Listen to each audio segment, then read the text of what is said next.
नमस्कार दोस्तों, स्वागत करता हूं एक बार फिर आपके अपने चैनल अपनी पढ़ाई 3.0 पे। तो दोस्तों आई होप आप लोग मस्त होंगे, व्यस्त होंगे।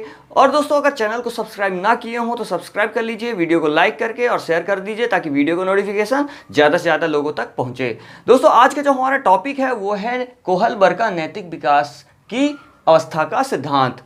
दोस्तों कोहलबर्ग ये काफ़ी इंपॉर्टेंट जो है टॉपिक है, कोहलबर्ग की नैतिक विकास की अवस्था का सिद्धांत। इससे रिलेटेड काफ़ी क्वेश्चन आपके एग्जाम में पूछे जाते हैं। तो हमारे जो कोहलबर्ग जो मनोवैज्ञानिक थे, उन्होंने जो शिक्षार्थी है, बच्चे हैं, बालक हैं, उनकी जो विकास की जो अवस्था है उसको नैतिक आधार पर कई पार्ट में डिवाइड किया। जैसे हमारे जीन पियाजे साहब ने जो है बच्चे की जो विकास की अवस्था थी, क्रमिक विकास की अवस्था थी, उसको जो है कई 4 पार्ट में डिवाइड किया। उसी तरह हमारे कोहलबर्ग जो मनोवैज्ञानिक थे, उन्होंने नैतिकता के आधार पर बच्चे के विकास को डिवाइड किया। उन्होंने बच्चे के विकास को तीन पार्ट में डिवाइड किया। पहला जो पार्ट था वो है प्राक नैतिक अवस्था, जो कि 4 से 10 वर्ष की अवस्था, 4 से 10 वर्ष की माना 4 से 10 वर्ष की जो अवस्था थी, उसमें उन्होंने बताया कि इसमें जो है प्राक नैतिक अवस्था होती है। प्राक नैतिक अवस्था में बच्चा क्या होता है, परिवार, पड़ोसी और शिक्षक पर काफ़ी निर्भर करता है और उनसे ही कुछ बहुत ज़्यादा सीखता है।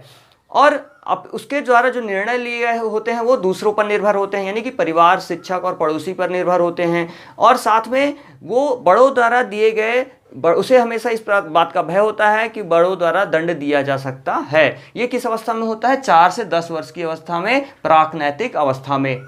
तो दोस्तों प्राक-नैतिक अवस्था ये आपने देखा। इसके बाद रूढ़िगत नैतिक अवस्था, जो कि 10 से 13 वर्ष की अवस्था बताया हमारे कोहलबर्ग साहब ने। रूढ़िगत नैतिक अवस्था में इसमें भी बच्चा जो है शिक्षक, परिवार और पड़ोसी द्वारा काफ़ी प्रभावित होता है। लेकिन यहाँ पे ये होता है कि अपने जो डिसीजन होते हैं, निर्णय होते हैं, वो बालक जो है स्वयं लेने की कोशिश करता है। लेकिन इसमें परिवार और समाज द्वारा जो सीखे गए मानक है, नियम है, उनको अपने निर्णयों में शामिल करता है। तो दोस्तों यहाँ पे रूढ़िगत नैतिक अवस्था में 10 से 13 वर्ष की अवस्था में बच्चे में थोड़ा सा विकास नैतिकता का होता है और वो स्वयं थोड़ा सा निर्णय लेने की कोशिश करता है, लेकिन अपने निर्णय में परिवार और समाज द्वारा बनाए गए नियमों को शामिल करता है। इसके बाद जो है उत्तर रूढ़िगत नैतिक अवस्था 13 वर्ष से प्रौढ़ावस्था तक मानी गई है। इस अवस्था में बालक जो है अपनी नैतिकता के चरम पर होता है। उसमें नैतिकता का जो विकास होता है वो अपने सर्वोच्च स्तर पर होता है।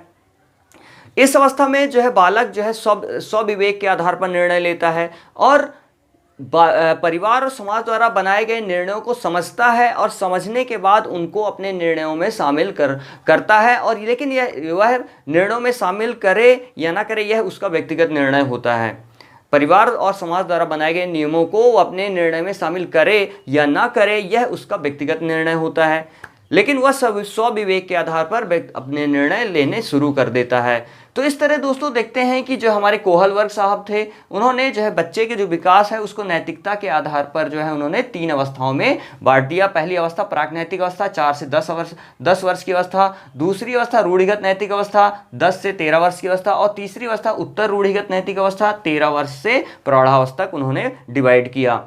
अब यहाँ पे कोहलबर्ग के जो सिद्धांत, उन्होंने जो है अपने सिद्धांत में बताया कि जो है बच्चे का जो विकास है वो नैतिक आधार पर विकास होता है। जब बच्चा कई बार दुविधा में आ जाता है, नैतिकता की दुविधा में आ जाता है, तो उन्होंने बताया कि तार्किकता के आधार पर ही वह डिसीजन ले सकता है या निर्णय ले सकता है। लेकिन यहाँ पे जो है कोहलबर्ग के जो सिद्धांत है उसमें कुछ जो है खामियां भी हैं, उनमें कुछ लिमिटेशन भी, कुछ सीमाएं भी हैं। तो यहाँ पे हम देखते हैं कि कोहलबर्ग के जो सिद्धांत की जो सीमाएं हैं वो क्या सीमाएं हैं। यहाँ पे हम देखते हैं कि वास्तविक व्यवहार की अपेक्षा तार्किकता पर अधिक बल।